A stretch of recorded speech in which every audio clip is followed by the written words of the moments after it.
Craving your next action-packed adventure? Audible delivers thrills of every kind on your command, like Project Hail Mary by Andy Weir, where a lone astronaut must save humanity from extinction, narrated with stunning intensity by Ray Porter. From electrifying suspense and daring quest to spine-tingling horror and romance in far-off realms, unleash your adventurous side with gripping titles that'll keep you guessing.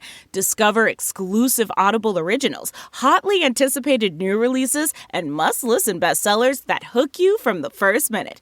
Because Audible knows there's no greater thrill than the one that speaks to you. Discover what lies beyond the edge of your seat. Start your free 30-day trial at audible.com/WonderyUS. That's audible.com/WonderyUS.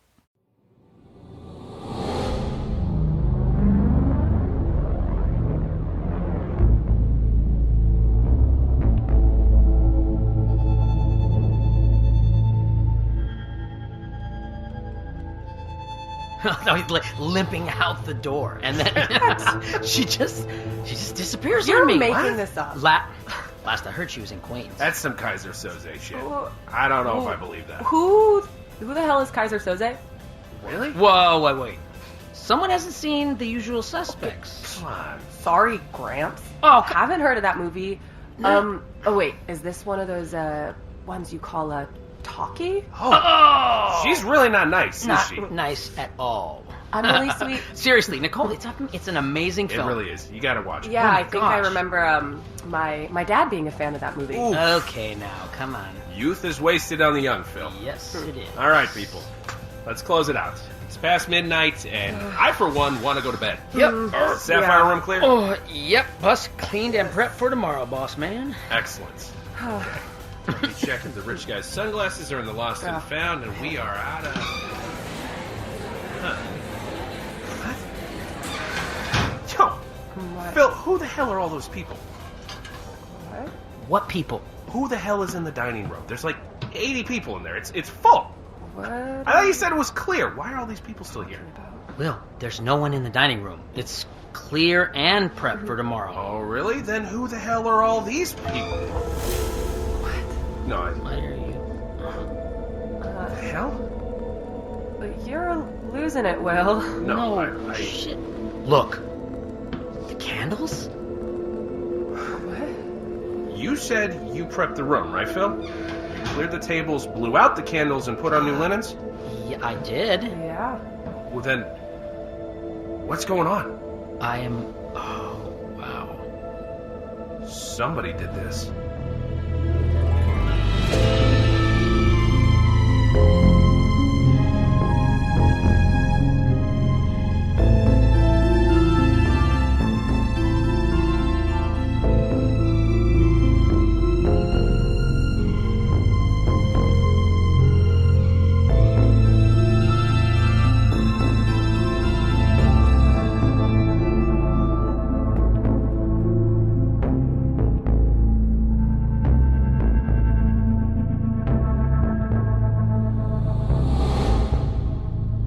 Welcome back to the Exorcist Files. Today we're going ghost protocol. That is, we're talking about ghosts. Claims of ghost sightings or interactions with the dead have been around since humans began telling each other stories. Scripture speaks of angels and demons, but what are we to make of claims of other apparitions, such as the accounts of being visited by a dead relative? What does the church say regarding such claims? In this episode, we present several accounts from individuals who claim to have been visited by the dead. Are such apparitions invitations to pray for the dead? Are they figments of our imagination? Are they simply residual energy of a life that once lived? Or are they deceptions designed to lead us astray? As always, you be the judge. Here to shepherd us on our own supernatural journey is the Exorcist Files co-host we love most, Father Carlos Martins. Claims of ghost sightings are a universal human phenomenon, spanning cultures, continents, and time periods.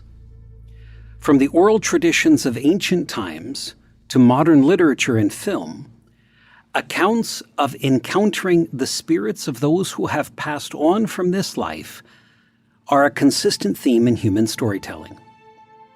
And the themes within that theme are remarkably similar. In ancient Mesopotamia, texts like the Epic of Gilgamesh reference certain persons who have died as restless spirits. Greek and Roman mythology are filled with stories of shades communicating information from beyond the grave or being summoned to do so. Indigenous cultures worldwide, including those in Australia, Africa, and the Americas, pass down legends of deceased ancestors communicating with the living. In some Asian countries, communicating with the dead has a set place on the calendar. China, Taiwan, Malaysia, and Singapore hold an annual Hungry Ghost Festival in which the spirits of the dead emerge from the underworld and move among the living, receiving copious amounts of food and other gifts that have been prepared for them. In Japan, stories of souls barred from a peaceful afterlife abound. Called yudu, they keep haunting the living until they are placated with the assistance they require to fulfill their need.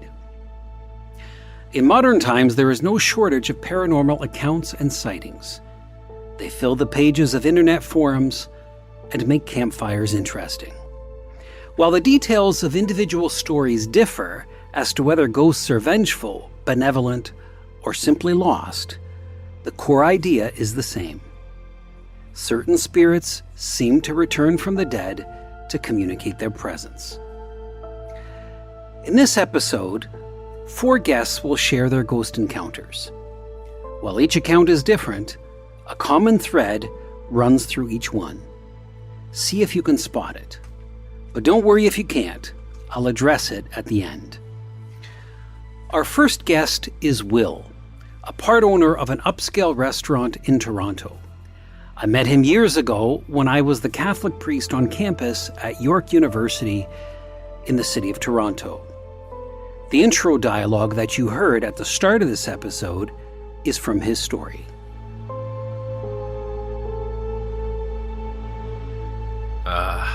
My name is Will, and I've been part owner of a fine dining restaurant in Toronto for, almost 25 years. The restaurant has been very successful, and we think a great measure of that comes from the attention my staff and I give to even the smallest details. What I want to share happened 10 years ago on a Saturday night at about midnight. The restaurant had been closed for 2 hours, and the 3 remaining staff were preparing to leave. The cleaning crew had been in, finished, and had left. The place was prepped for the next day, meaning a lot of work was done. Our restaurant has 20 tables, and we are known for our multi-course offerings.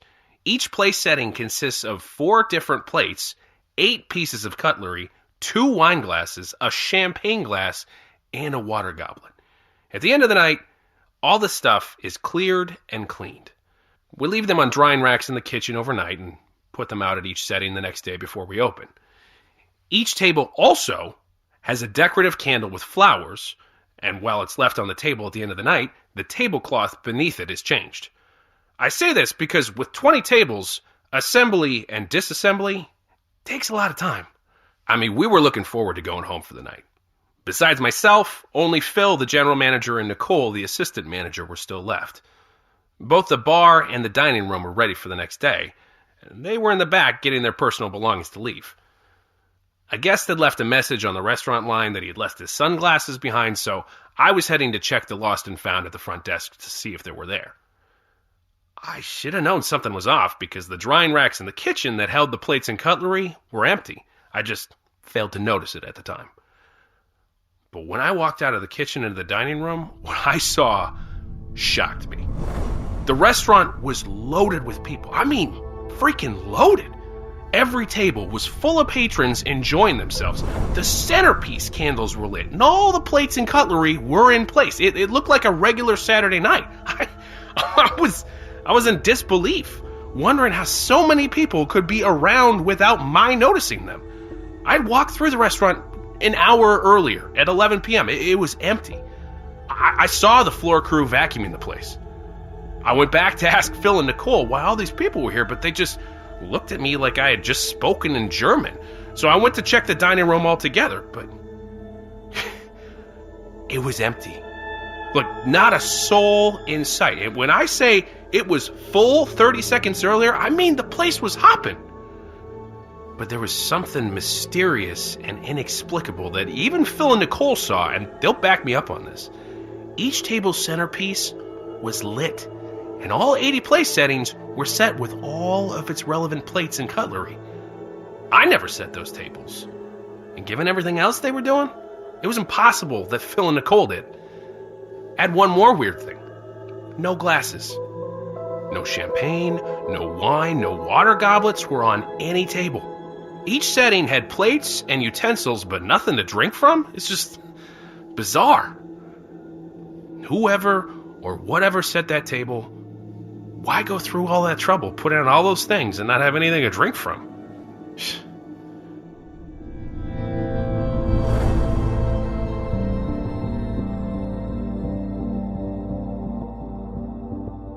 While exorcists primarily deal with demons, they are often called upon to address haunted house or poltergeist phenomena within buildings and other locations.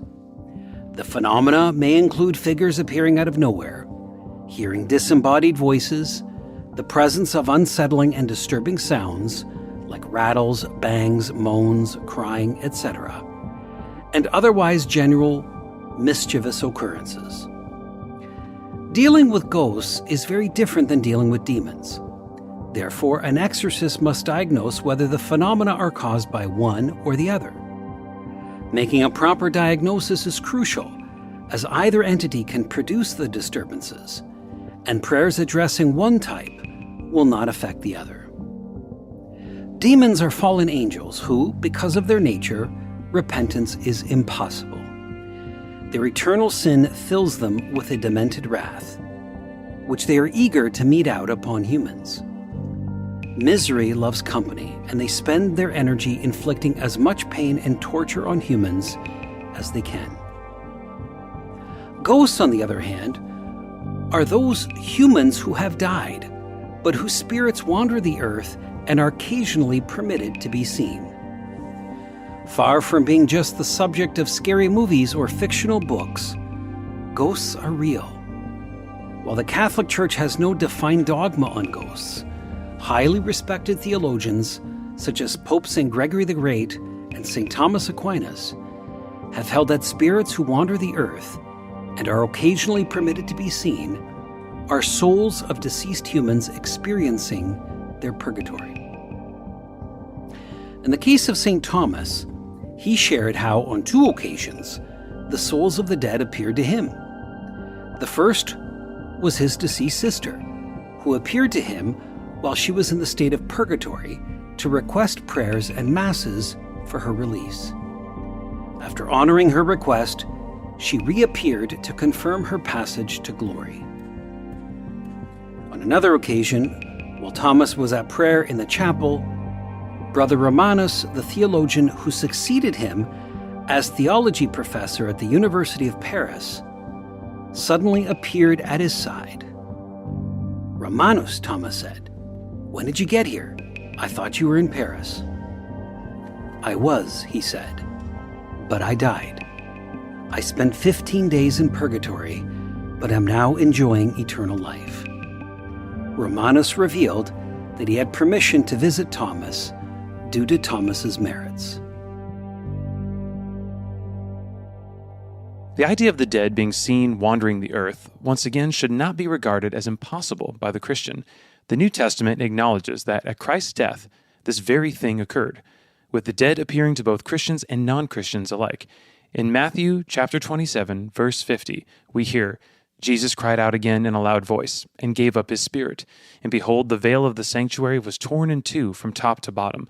The earth quaked, rocks were split, tombs were opened, and the bodies of many saints who had fallen asleep were raised. And coming forth from their tombs after his resurrection, they entered the holy city and appeared to many. The centurion and the men with him who were keeping watch over Jesus feared greatly when they saw the earthquake and all that was happening. And they said, 'Truly, this was the Son of God.'" But the Bible references ghosts in numerous other places. Desperate for guidance, King Saul consulted a medium at Endor, who conjures the spirit of the prophet Samuel. Samuel appears and rebukes Saul, prophesying his defeat and death. This passage suggests that God allowed Samuel to appear, despite the practice of necromancy being strictly condemned. At the Lord's Transfiguration, Moses and Elijah appeared alongside him. Their presence shows that the dead can be seen with divine permission. Finally, perhaps the most interesting occurrence is in Luke's Gospel, where the 11 apostles and some disciples were gathered in Jerusalem. Jesus suddenly appears to them, and they were terrified because they thought they were seeing a ghost. His response to them is epic. "Why are you troubled? Look at my hands and my feet. That is myself. Touch and see, because a ghost does not have flesh and bones, as you can see that I have." This passage clearly suggests that the first century Jews believed in ghosts. In fact, it is Jesus himself who mentions the word. Not only does Jesus not deny the existence of ghosts, but he contrasts them with his physical, resurrected body. In fact, just a few verses later, he further reinforces the contrast by eating food in their presence. Now let's hear from Enzo. Enzo is a close friend who managed a restaurant in Ohio during the mid-1990s. One night, the mother of all storms made landfall and started pelting the building. But when Enzo braced himself to face it, there was nothing there. My name's Enzo. I've been a restaurateur my whole adult life. I've known Father Martins for about 15 years now. He did one of his relic expositions at my parish, and I volunteered to cook him dinner that night. We've been great friends ever since. We both love cigars, scotch, and good food. Well, the food is always going to be good. I cook it. Once over a cigar, Father Martins told me about a time he had been called in to exorcise a building because of voices and footsteps within it.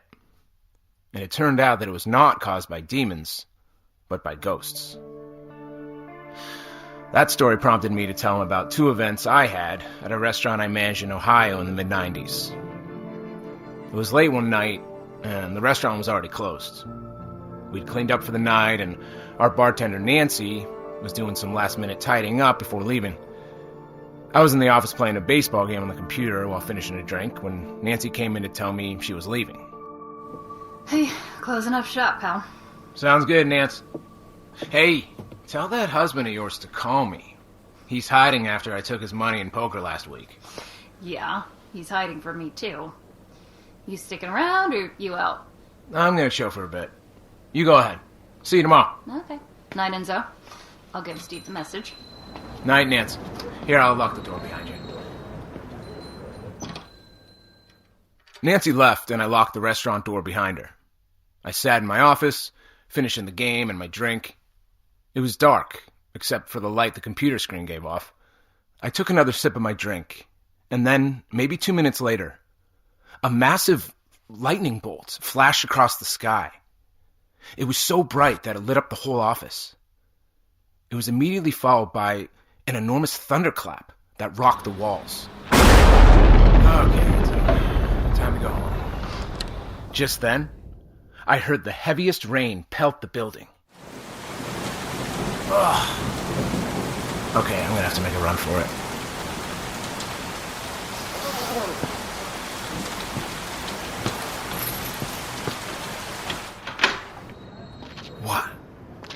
What the hell? Where's the rain? To my utter and complete shock, everything was dry. Not a drop of rain had fallen. Everything was bone dry, and the sky was as clear as I've ever seen it. 1,000,000 stars were on display across the sky. I locked up, got in my car, and began driving home. The whole time, I thought, it's impossible I imagined that. I saw the lightning. I heard the rain. It pounded the roof so hard, a dead man would have heard it.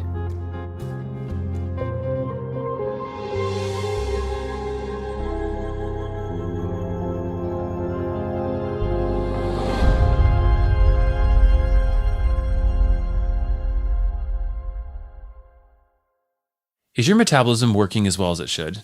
Have you ever wondered if it's performing optimally? Well, now you don't have to wonder. You can just use Lumen and actually find out. Lumen is the world's first handheld metabolic coach. It's a device that measures your metabolism through your breath. And on the app, it lets you know if you're burning fat or carbs and gives you tailored guidance to improve your nutrition, workouts, sleep, and even stress management. All you have to do first thing in the morning is breathe in your Lumen, and then you'll know exactly what's going on with your metabolism. Then Lumen gives you a personalized nutrition plan for the day based on those measurements. You can also breathe into it before and after workouts or meals, and you'll know exactly what's going on with your body in real time. I love food. I eat a lot. Anyone who listens to the show knows that, which is why I really want to make sure my metabolism is firing on all cylinders. Lumen gives you recommendations to improve your metabolic health and makes it a bit of a game. Just like I love tracking my sleep and finding out what affects that, Lumen lets you figure out exactly what foods and lifestyle choices are affecting your metabolism. It's sort of a game. I track a lot of things, and for example, I find that eating right before bed is no bueno for my metabolism. So take the next step to improving your health. Go to lumen.me/xfiles to get 20% off your Lumen. That's lumen.me/exfiles for 20% off your purchase. Thank you, Lumen, for sponsoring this episode.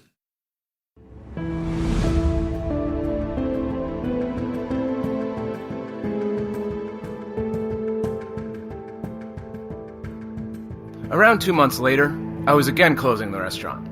Nancy, our bartender, was the only other one around and was cleaning up the bar area. The other staff had left for the night. I went into my office to count the day's cash and lock it up in the safe. The restaurant, it had a simple layout. There was a large rectangular dining hall. Then there was a bar across the back. Behind that was the kitchen. Behind the kitchen, a small corridor, less than 10 feet long. And at the end of the corridor was my office to the left, and a tiny employee change room to the right. The back door that exited to the parking lot was straight ahead. My office was a really small, 10 feet by 10 feet room. It had a large safe against the back wall, opposite the entry door. I was finishing counting the cash and recording it when I heard a knock at my office door. Hang on just a minute. For security, I always kept the office door locked when counting money. And before unlocking it, I locked the money in the safe. I took the cash to the safe and started turning the dial to unlock it. When I got to the third and final number, there was another knock on my door. Okay, just one more second. I pulled the safe door open, put the money tray inside, closed the door, turned the dial, and began turning towards my office door.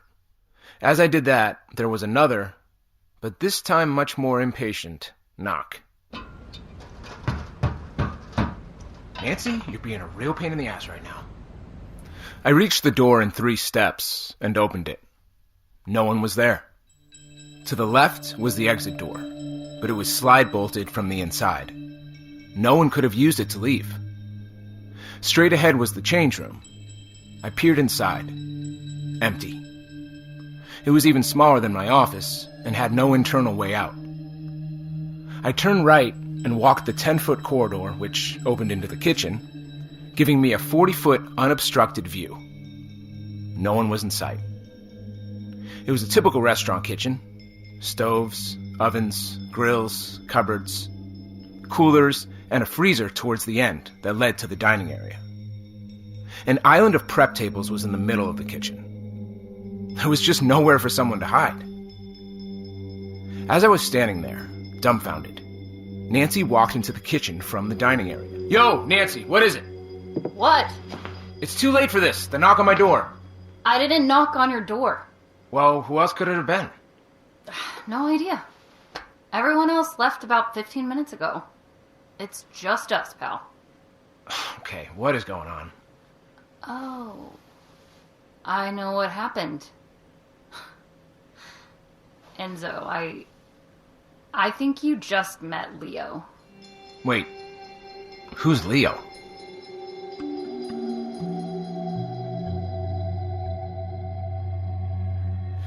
Leo was a longtime bar patron of the restaurant until he passed the year before I came on board. He was in so often, almost daily, that he became friendly with all the staff. He knew their birthdays, how many siblings each had, what was happening in their lives, etc.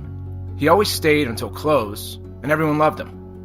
It was kind of like Cheers. He had a place where everyone knew his name. He often remarked that the restaurant staff was his family, and sometimes he said that he hoped that one day he'd die in the restaurant because that's where everyone he loved was.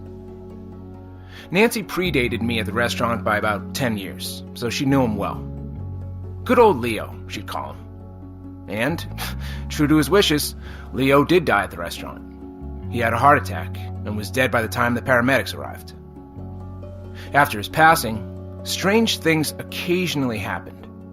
For example, you might pull 2 bags of meat from the freezer to thaw. Later in the day, you notice 3 bags are thawing, but no one added the extra bag, and you know you pulled only 2. Or here's another example. You go to the supply shelves for wine and liquor to stock the bar. You put 3 bottles in the box and look for another 2 bottles you need.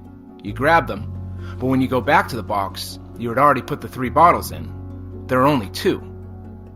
You look everywhere for the missing one, but it's nowhere to be seen. Like someone is gaslighting you. In the kitchen, a waitress might arrange several entrees on a tray to bring to a table. When she arrives at the table, an entree or a side dish might be missing, yet she remembers loading it on the tray, and the chef recalls giving it to her. It is never seen again. Nancy handed me her cash tray from the bar and told me she was almost done cleaning up. I went inside my office to count it and put it in the safe. As I recorded the daily total, my desk phone's line 2 lit up. Also, for the younger listeners out there, yes, we had what we call landlines. You had an actual phone you put in a cradle that sat on a desk permanently.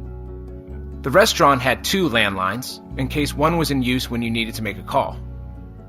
When you pick up the receiver, either to make a call or answer one, the light for that line would light up on the 3 other phones in the restaurant. I figured Nancy was using the phone at the bar and didn't think much of it. Besides the phone in my office and the one at the bar, one hung on the wall in the kitchen and one sat at the hostess's desk. I locked the money in the safe, locked my office, and went to the bar to see if Nancy needed help. As I walked past the kitchen phone, I saw line 2 was still in use. However, when I reached the bar, Nancy was just wiping the counter. She was not on the phone. Hey, were you just on the phone? No. Why? Line 2 was just in use. Actually, look, it still is. She looked down at the phone behind the bar, and the line 2 light was on. Maybe the receiver's not set down properly? Just pick it up, set it down again. Okay. Didn't change anything. Maybe it's the phone of the front desk. Let me check it. Bingo, that was it. The light's off. Well, I'm finished up here. I think I'm just gonna head out. Sure thing. You headed out back? No, it's all good. I'm parked up front, so I'll leave here. Sure thing, Nance. Hey, drive safe, rest well, and we'll see you on Monday. For sure. See you Monday. Good night. Good night. I was ready to go, too. I just needed my jacket, and it was in my office, so I headed there. Walking past the bar, I looked to ensure everything was in order. Everything looked fine, and all the lights on the phones were off.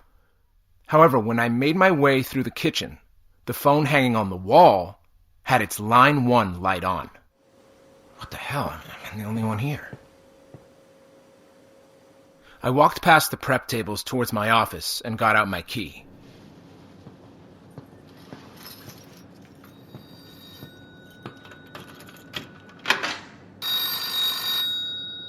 The receiver was off the cradle and just lying on my desk, which was absolutely impossible. I mean, even if someone else was in the building, and there wasn't, I was the only staff member with a key to my office. No one else could have gone in and done this. I put the phone back on the cradle, grabbed my jacket, locked the door, went through the place, turned off all the lights, being super careful not to look at the lights on the phones.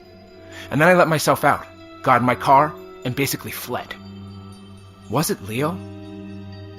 Look, I don't know who else it could have been, but to this day, it was one of the creepiest things I've ever experienced in my whole life.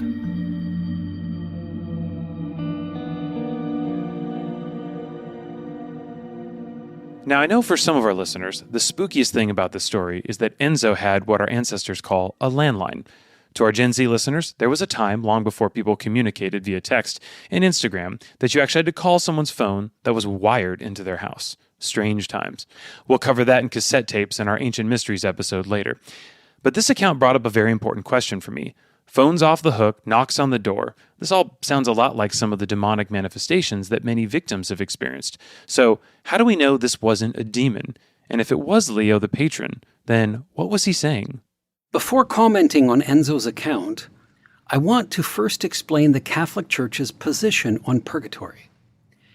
It is a dogmatic teaching of the Church that upon death a soul is immediately judged by God. Those who die in God's grace are saved and eternally destined for heaven. Those who die without it are condemned to hell. However, for the saved, entrance into heaven is not always immediate upon death. It depends on the state of one's soul, specifically whether it has reached perfection. Someone might ask, if a soul has been forgiven for his sins, as everyone who is saved certainly has, isn't that the only thing that matters? Well, for salvation, yes. But for entrance into heaven, no. To stand before Almighty God, perfection of soul is necessary. As Pope St. John Paul II explains in his August 4th, 1999 general audience, the encounter with God requires absolute purity. Every trace of attachment to evil must be eliminated, every imperfection of the soul corrected. Purification must be complete, and indeed this is precisely what is meant by the Church's teaching on purgatory. The term does not indicate a place, but a condition of existence. The image many have of purgatory is of a place, but it is rather a state of purification where souls are reformed into the image and likeness of God. When we sin, two things happen. We incur guilt, and our soul undergoes deformity. Sacramental confession removes the guilt, but the deformity remains. A deformed soul must be reformed in God's image and likeness before it can ever enter into heaven. And if this process is not completed by the time one dies, it is accomplished in the state of purgatory. All of us have known people who have died, but think for a second now. Among those, how many are you 100% certain that they died in the state of perfection? If you're like me, you haven't known very many. And that is why the vast majority of those who are saved will undergo a good stint of time in purgation after death. The Council of Trent, in its 25th session in the year 1563, affirmed this reality. The Catholic Church, instructed by the Holy Ghost, has taught that there is a purgatory, and that the souls there detained are helped by the suffrages of the faithful, but principally by the acceptable sacrifice of the altar.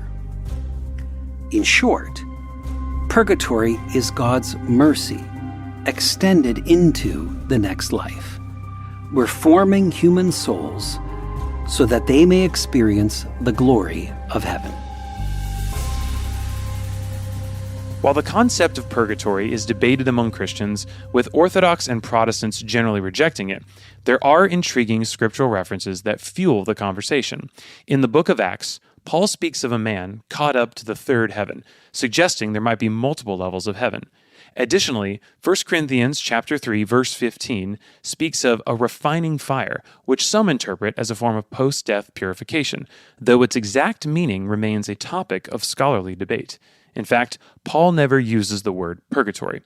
The most direct reference supporting the idea of prayers for the dead comes from the book 2 Maccabees, chapter 12, verse 46, which states, "It is therefore a holy and wholesome thought to pray for the dead, that they may be loosed from sins." Catholics and Orthodox include this book in their Bibles, largely because it was part of the Septuagint, the Greek translation of Hebrew scriptures widely used during Jesus' time. The Council of Trent in 1546 affirmed this canonicity. However, Protestants exclude 2 Maccabees, viewing it as part of the Apocrypha. The book was not included in the Jewish canon recognized at councils like Jamnia, 90 AD, and was rejected by reformers like Martin Luther, who emphasized texts from the original Hebrew canon. Protestants often respect 2nd Maccabees for its historical value, but they do question its authority for establishing doctrine, as it was not part of the Jewish canon. And yet, just to muddy the waters a little more, when you think, okay, not part of the canon, consider this. It is the book from which we get the Jewish feast of Hanukkah. In short, I don't know what Leo was saying, but I have no doubt that he wanted prayer, even if it is not obvious from his actions that he did. The inability to communicate clearly, at least early on in one's purgation, appears to be part of that very purgation. Part of the purgatorial soul's suffering is that it cannot communicate the extent of his suffering. And that, friends, is why prayer should be our immediate response when someone dies, and especially when we suspect a deceased soul is revealing itself to us. Prayer costs us very little, but the benefit to the deceased soul is so great.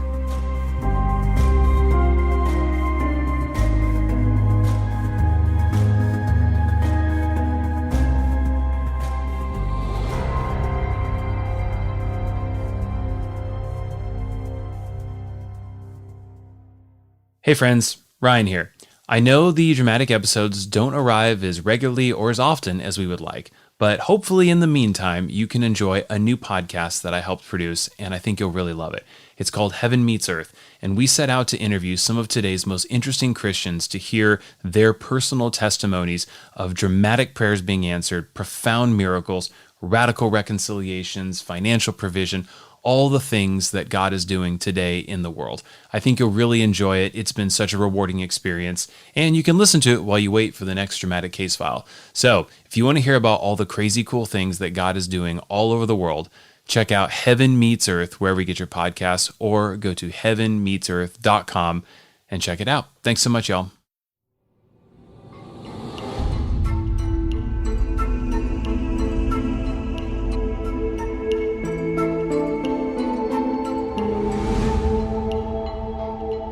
I would like to introduce to you another friend of mine, Tina. Tina and I have known each other for many years, and she graciously agreed to share a story that I have no doubt will give you pause. I work at a textile store, and twice a year we close the store for a day to inventory the stock we have on hand. Because everything gets pulled out of the shelves to be counted, we can't serve customers on those days. It would just be way too chaotic. So we just close. But the week before each inventory day, we have our biggest sale of the year to get rid of as much as possible and don't have to count it. About 4 years ago, I worked a ton during a sale week. Oh my goodness. It was 9 to 9, Monday through Friday, 9 to noon on Saturday, and I was about to buy a car. So I wanted as much money to put down on the down payment as possible while I'm working so much. When my shift was over at noon on Saturday, I was beat. I still live with my parents and my little brother, who's 6 years younger than me, and no one was home when I arrived, so I went to my room to take a nap, and I woke up after an hour to the smell of heaven.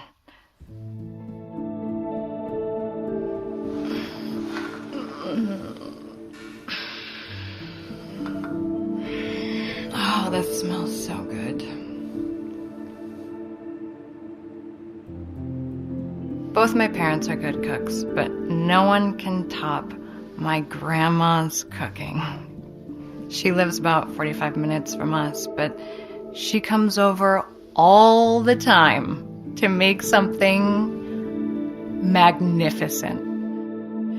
Seafood, lamb chops, steaks on the grill, roast duck, and she always makes at least 5 side dishes to accompany everything. I could smell roast beef and potatoes and bread baking. Grandma is in the house. Oh yeah. Hello, Grandma. Because I skipped breakfast and lunch that day, I was really hungry and was ready to munch on some of that amazing food. I left my room and started making my way down to the kitchen.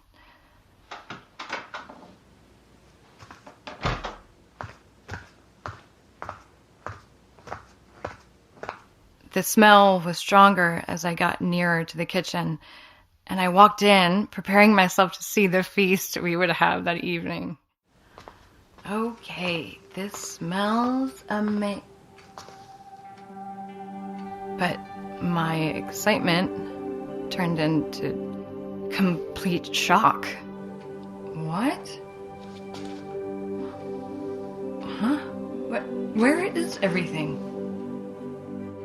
There was no grandma. No cooking. No food. Nothing. In fact, there was no smell of food at all. That was the bizarre part. As soon as I walked into the kitchen, the smell vanished. I walked around in disbelief and thought, but if the smell was not coming from the kitchen, where was it coming from? I retraced my steps back through the house to my room.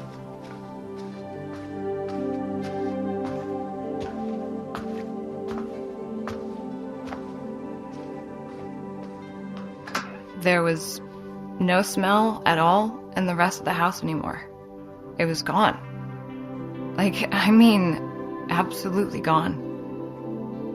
About a half hour later, my mom called. She and my dad stopped at Grandma's that afternoon. And sadly, my grandmother passed away. They hadn't been able to reach her, and she had passed away peacefully in her chair with her Bible in her hands just a couple hours earlier.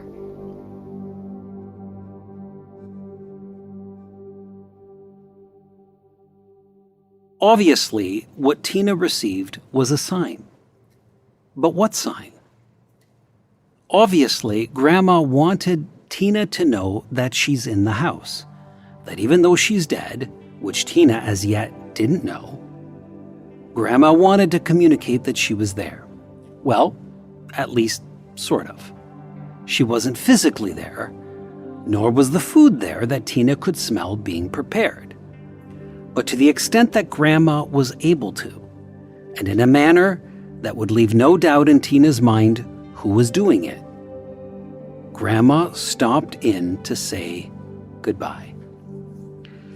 It was a gift specifically for Tina, one last "I love you" before Grandma departed from the earth. Our final account comes from another friend of mine, Charles Null. I met Charles in Fremont, Nebraska in September of 2023 while touring with the major relics of St. Jude the Apostle.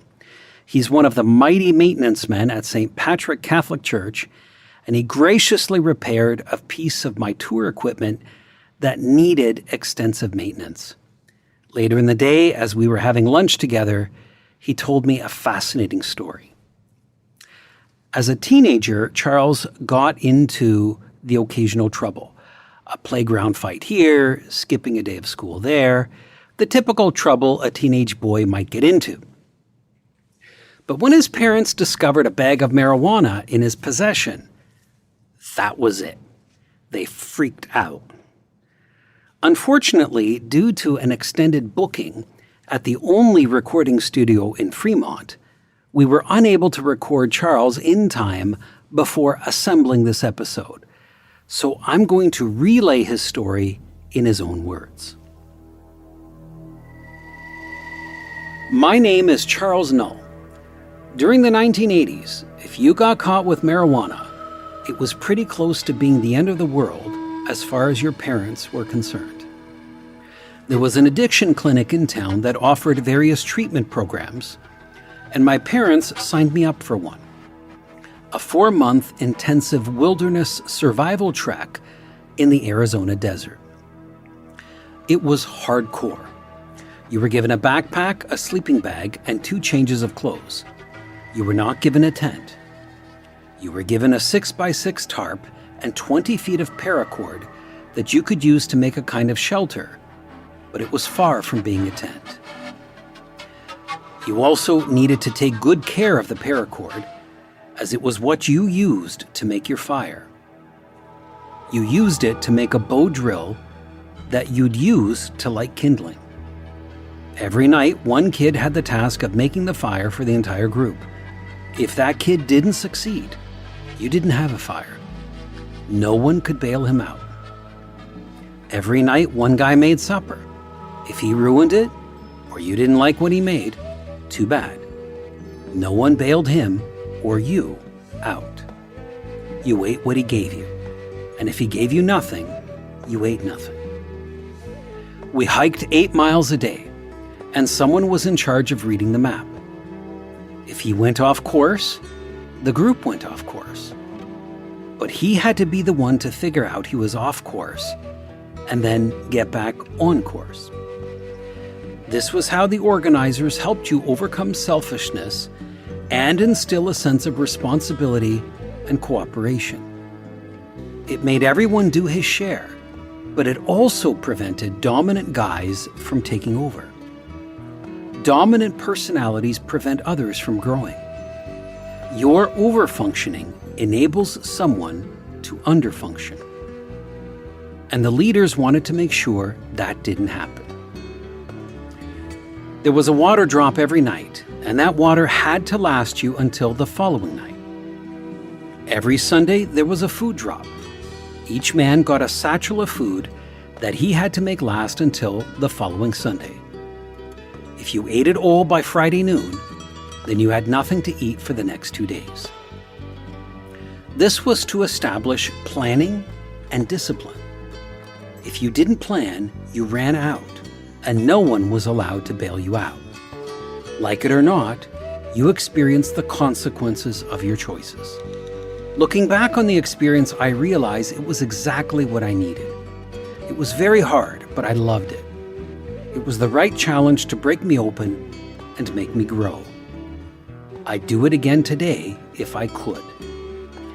Each night we camped no more than 50 yards from one another. This was so that if anything went wrong, we wouldn't have to go far to find someone to help. We didn't huddle too close to one another because no one wanted to smell anyone else. We were in the desert, and finding water to wash with was a rarity. One night, I woke up and had to relieve myself.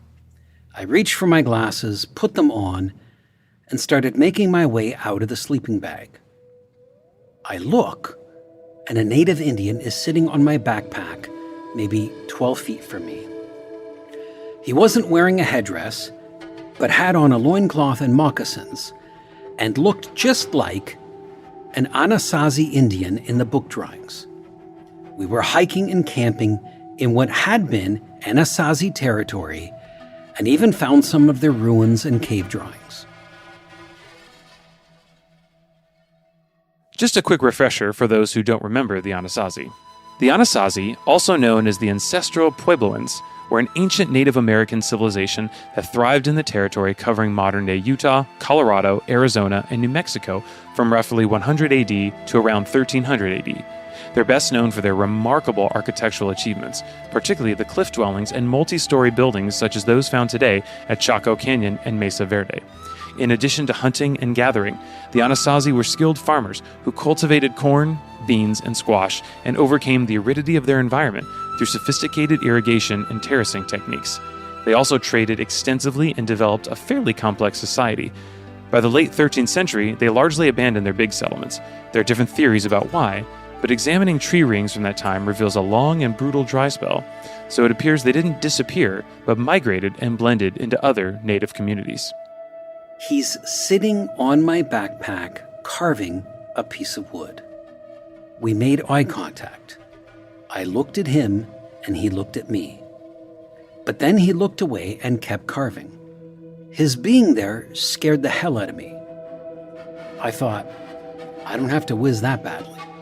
And I got back into my bag and just listened for any movement on his part, as my heart felt like it was in my throat and my pulse pounded in my ears. I somehow fell back asleep, being only aware of it when the sun broke over the horizon. I knew what I saw wasn't a dream, but I had no idea what to make of it. Why would someone in the night, with a weapon, come so close to us, way too close for comfort, but not harm us? I got up and made my way to my backpack. Sitting on top of it was a freshly carved spoon made of cottonwood. The dude left me his carving. The spoon was beautiful, but I actually never kept it. I was working on a cookbook that I could pass on to the participants after me. By that point in my journey, I had learned how to be extremely efficient with what we were given, and I wanted to pass that on to those who came after me. The book provided instructions on how to eat well every day and still have enough food to last until Sunday. Following what I wrote would make the trek much more comfortable for someone food-wise. When I left the program, I gave that cookbook and the cottonwood spoon to a newbie who took my place.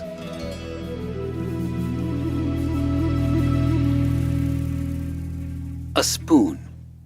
Of all the things the Anasazi Indian carved, he chose a spoon. Why?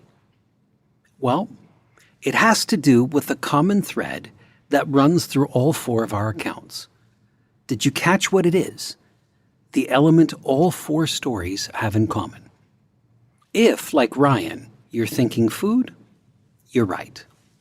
In each of the accounts, the dead have manifested themselves to the living, and the common thread through which they have done so is food. Enzo and Will's encounters took place within restaurants where many are fed daily. Tina's story unfolded in a kitchen where, evidently, a robust meal was being prepared, and Charles' experience involved a ghost carving a utensil meant for eating. These are not mere coincidences, but reveal a profound truth.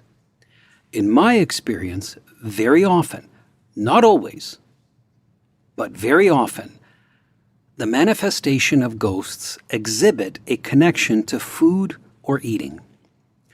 Ghosts often appear in restaurants, for example. As a young priest, I was surprised how often I was asked by restaurant owners to bless their restaurants because, quote unquote, they have ghosts. Within homes, ghostly phenomena often occur in the kitchen or dining room, and the ghost himself may appear to be looking for food, cooking food, or sitting down at a table about to consume food. Why? Throughout Scripture, heaven is repeatedly described as a banquet, a place of communion, joy, and fulfillment, where every appetite is fulfilled. In Matthew chapter 8, verse 11, Jesus speaks of many coming from the east and west to dine with Abraham, Isaac, and Jacob in the kingdom of heaven. In Luke 13:29, he reiterates the same image, describing people reclining at the heavenly table. The final book of the Bible, Revelation, culminates with the marriage supper of the Lamb, a feast for all the redeemed. Even the Old Testament, within Isaiah 25:6, for example, the coming kingdom is portrayed as a rich feast prepared by God himself. Banquets, after all, symbolize fellowship, celebration, love, and the complete satisfaction of every appetite. Everything that heaven promises. Put simply, we are created for the heavenly banquet. So it makes sense that, upon a soul's separation from its body, that inner instinct kicks in and it begins looking for that banquet. Instincts are wonderfully peculiar things. An instinct is a type of knowledge, but a knowledge that we don't acquire. We possess it from birth. But it is not a head knowledge. Rather, it is a knowledge that impels us to perform a certain action for our own good. When a nipple is placed in the mouth of a newborn, for example, he begins suckling. No one taught the child to do so. He instinctively knows what to do. If heaven is the ultimate banquet, then it makes sense that souls who are in transition towards heaven will often manifest in places where food is present, as a sign of the instinct propelling them to look for the heavenly table for which they were created. I want to be clear, not all ghost sightings have a connection with food and eating. However, the fact that so many do, I believe, is evidence they are looking for the banquet. And I say looking for the banquet because all 4 of our accounts demonstrate that the souls in question are clearly not yet at the banquet. Something they deeply desire is absent. In Enzo's account, Leo's presence manifests through mischief. Food items are added or they go missing. Leo knocks on the manager's door. He calls in a food order, so to speak, by leaving the phone off the hook. None of his actions are evil per se, but they are all mischievous. They might be equivalent, one could say, to stealing food from a window. In Charles' case, the Anasazi Indian carves himself an eating utensil, but there is no food on which to use it, so he leaves it behind where he had been sitting. Tina's grandmother prepares a fine meal, a glorious feast. Or does she? In an instant, it is gone, leaving behind an appetite that has been awoken by its fragrant aroma, but remains unfulfilled. Finally, in Will's case, the departed souls carefully arrange the restaurant tables themselves, laying out each tablecloth, lighting each table centerpiece, and arranging all the utensils and plates. And when they were seen, they all appeared to be thoroughly enjoying their meal. After their departure, however, the missing element comes into full focus. Each setting is bereft of cups and glasses. There is nothing from which to drink. In each ghost account, something is missing, and that missing element is a sign, one that reveals that each separated soul is not yet at the banquet, but is in the waiting room, if you will, before it. A waiting room that, in Catholic theology, is called purgatory. Each of the souls knows it needs to be somewhere, and it is looking for it. Until it reaches that place, the looking continues. So, friends, genuine hauntings are not random disturbances, but signs that separated souls are seeking their place at the eternal table. In these encounters, we're reminded of something profound. These souls are aided by our prayers to a level that in this life we cannot imagine. Each soul's deepest desire is to be at the heavenly banquet for which God made it. And until it is there, dining at His table, it seeks it relentlessly. Let us make it our work to help one another get there.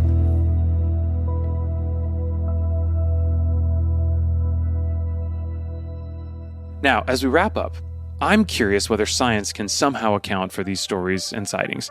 Even in the world of science, some speculate that so-called ghosts may not be mere folklore. Some physicists have pointed to theories in quantum mechanics, like the idea of quantum entanglement or the observer effect, as the frameworks that could, in theory, explain residual energy or anomalies in time and perception. There's also the idea, popular in parapsychology, that traumatic events may somehow imprint intense emotional or energetic signatures onto a space. Think of it like a spiritual scar. And in thermodynamics, energy doesn't just disappear, right? It transforms. Could these ghosts be something akin to that?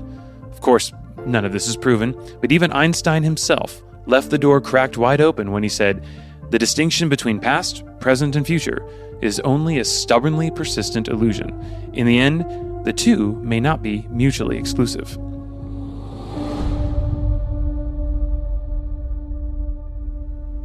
We hate to ghost you now, but we gotta go. So to keep in touch with us and get some of our anointed merchandise, you can visit our website at exorcistfiles.tv, and of course you can email us the inevitably absurd and overly specific criticisms at exorcistfiles@gmail.com. All cases are recounted by Father Carlos Martins from his personal archives. And hey, follow us on the gram, at Exorcist Files. Alright, we really appreciate it. We want to thank Kevin Orton, Joe Coffey, Stevie Potter, Justin Cowden, Nicole Douglas, and Lexi Molnar for loaning us their talents today to help make this episode possible. Music and scoring by James Cavell and Tom Straley. Mixing, mastering, engineering, and all that amazing sound design by Dan Blessinger and Michelle Martinez. Executive producers are Ryan Bethay and Father Carlos Martins. Stay demon free, y'all.